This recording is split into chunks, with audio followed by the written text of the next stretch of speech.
The 1-Minute Manager meets the monkey. Confronting work efforts with taming and delegation. A color from Clement's 8 Crimes by Ken Blanchard. 1-Minute Manager and Lone Manager. The term 1-Minute Manager refers to any manager who has only 1 minute a day to devote to each of his subordinates, realizing that they are the company's most important assets and resources. The term monkey manager refers to a manager who is exhausted by work pressures and frequent problems. It reminds us of the necessity of organizing our work so that we can invest time in the most important aspects of the administrative process, instead of wasting our efforts on completing tasks that were not required or important to deal with in the first place. My first job was being a manager. Before now, I held the first managerial position in my life. At first, I was very enthusiastic about this position, and this enthusiasm spread to all my subordinates, which gradually led to increased productivity and raised morale, which had been low before I assumed this important position. But staff productivity soon declined, and I couldn't put my finger on the reason for the decline in performance. My boss did not show her dissatisfaction at first, but I noticed a change in her behavior, so we had to meet and discuss the matter. I confessed to her that I realized that things were not going as hoped, but I was unable to diagnose the problem and develop a convincing vision for the solution, and I have never forgotten her response when she said, "Tell me the names of the employees who caused the decline in performance, and I will dismiss them immediately." Because the employee who obstructs work does not deserve to remain on the team and should not receive a salary. Then she asked me, could placing most of the workload on employees be the reason? She replied that my team is not really ready to take on more additional responsibilities, so her response was that your job is to qualify them and enable them to take on more tasks, and this worries me. After a meeting with my manager, I thought carefully about what she said, especially his word anxiety that kept ringing in my ears. It was on my mind, so I asked for help from a family friend, who was a prominent manager in a company. Everyone called him the 1-Minute Manager because he achieved amazing results with his subordinates in a very short time and with minimal effort. When we met, the 1-Minute Manager was able to diagnose problems and read them on my face. So he said to me, "It seems that the manager's job is not as easy as you imagined." So I answered, "This is the least that can be said." Before I took over as a manager, work was easier because performance depended on my own effort, but the equation seems to be working the other way around now. Then he asked me what aspects of your work consume the most of your time. I told him about the tons of paperwork and documents piled on top of my desk, and every employee wants something from me, and attending meetings, and answering phone calls, and I do not find enough time to implement some of the creative ideas that I have to develop the department and raise his performance. He asked me why managers run out of time before they complete their administrative tasks.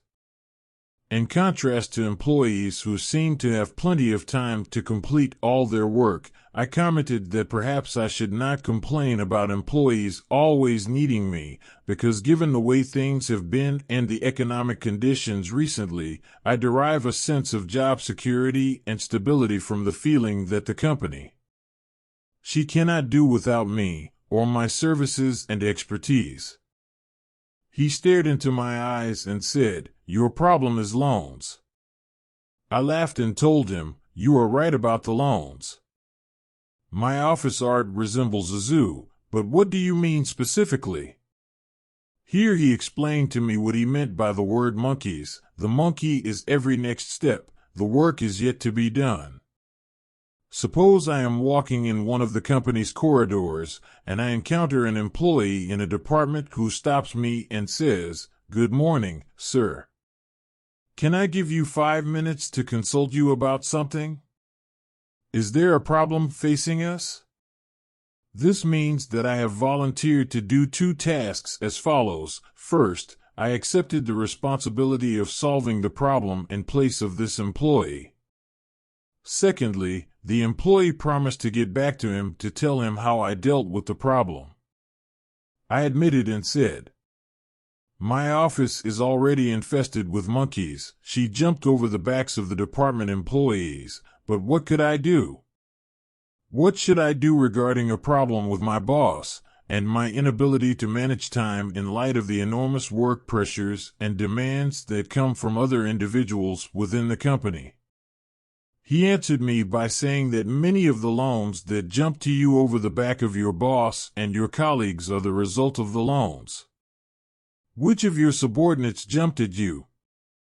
When you correct this situation with your employees, you will have time to deal with the loans of your boss and colleagues. He said that tasks that are not worth implementing are not worth spending any time or effort to implement, even if time is available and effort is limited, because work that is not worth performing should not be performed. Experience is not what comes to you by chance, but rather what you do with what comes your way in life.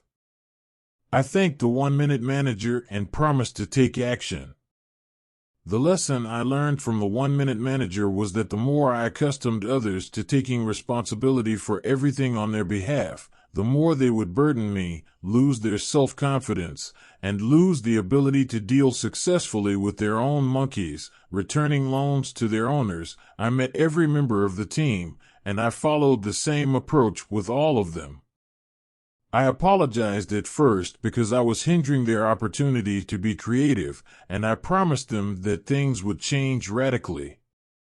I put each monkey back on its owner's back, and enjoyed seeing each one of them walk out of my office carrying their own monkey. Later that day, she asked the same question they had been asking him for so long. "What's up? Did you come up with something?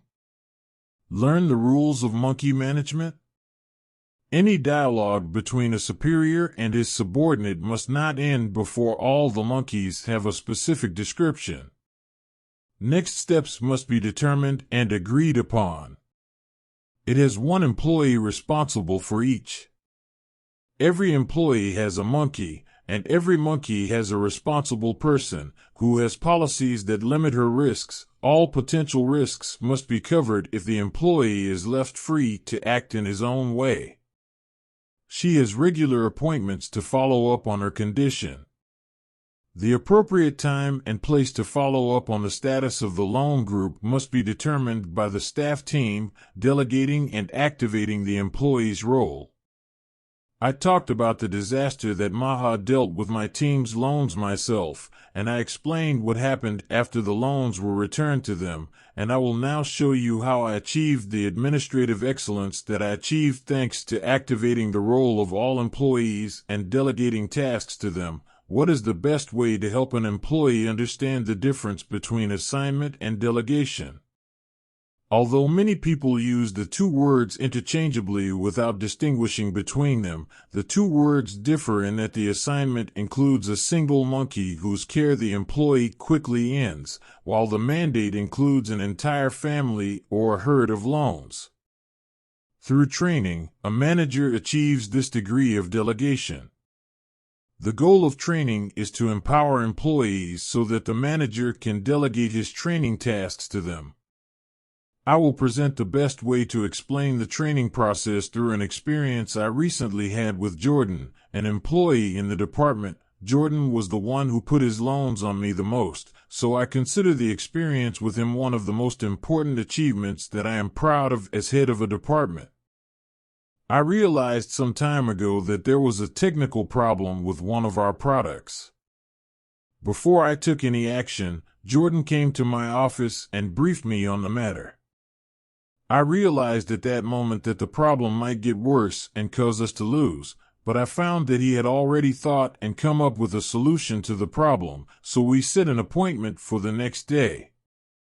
In discussing the matter at the meeting, Jordan presented the problem and his proposals for it, briefly covering a page, followed by 18 pages of supplementary information, and his suggestions for having it available should the need arise. Before we discussed the situation, he first read the summary he had prepared, which included a brief description of the situation, 3 possible options for solving the problem, the advantages and disadvantages of each option, in addition to the option he advised us, and he even took it.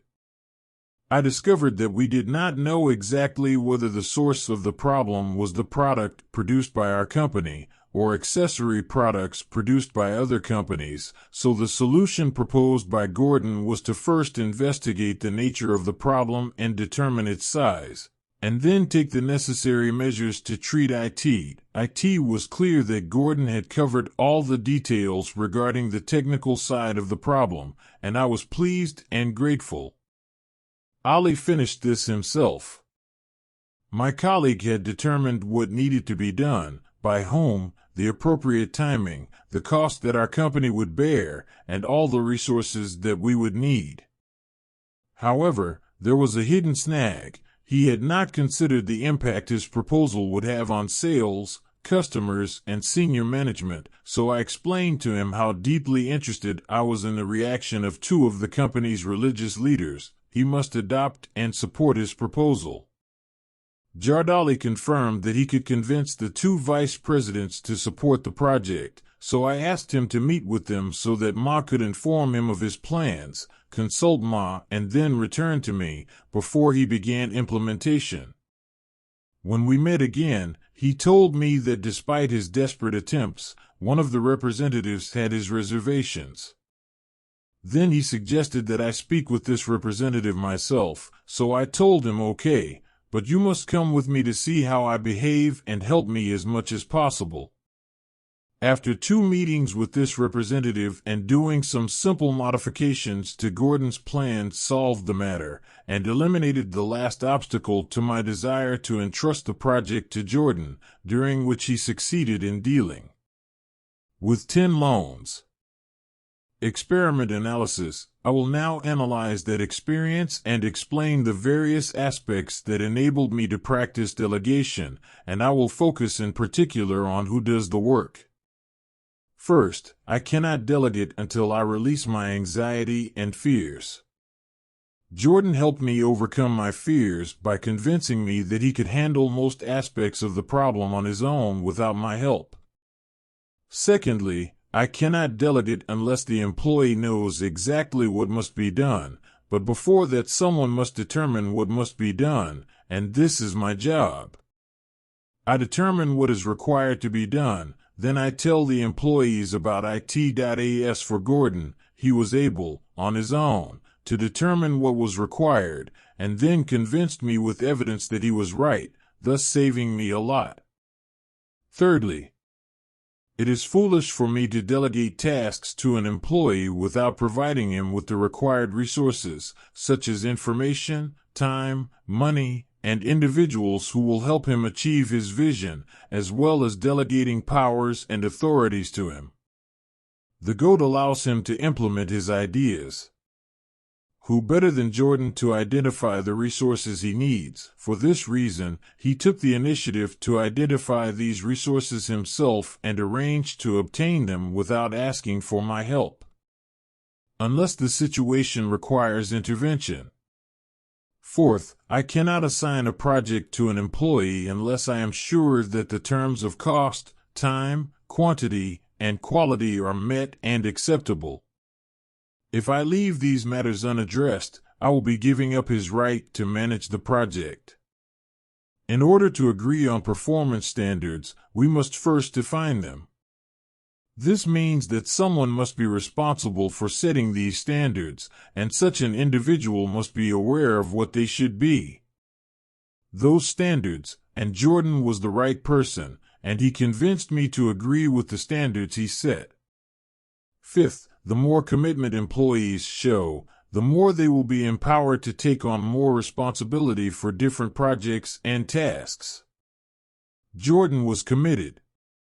Also, the time and effort he spent to finish the problem summary file doubled his commitment, and because the ideas were his own thoughts, it doubled his commitment and his pride that he was doing the work perfectly, and his unspoken promise that he would complete the work doubled his commitment, and because his commitment was coming from within him, I did not have to ask him for anything, or ask for his signature on anything, or force the one who guided me and carried out his promise. Dear honorable listener, many of us make this mistake in our work and in our relationships with our children and even our employees, when we undertake to perform tasks and care for other people's monkeys on their behalf, which leads to teaching them to place their tasks on us, losing their self-confidence, and suppressing their innovations. So please apply the explanation you heard. Monkey management techniques on everyone around you.